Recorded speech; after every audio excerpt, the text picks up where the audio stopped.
سامعین محترم، آج ہر بندہ کسی نہ کسی دکھ کے اندر پریشان ہے، کسی دکھ کی وجہ سے غم زدہ ہے۔ تو ان میں سے انسان کی زندگی کے اندر بہت سے معاملات آتے رہتے ہیں۔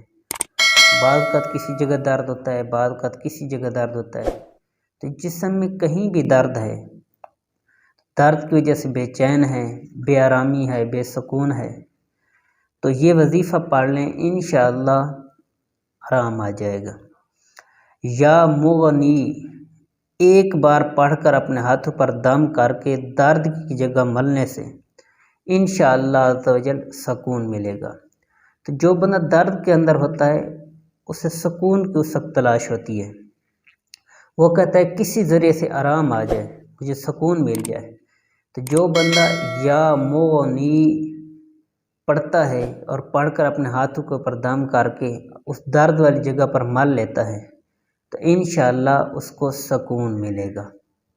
اللہ تعالی ہم سب کے لیے آسانیاں پیدا فرمائے۔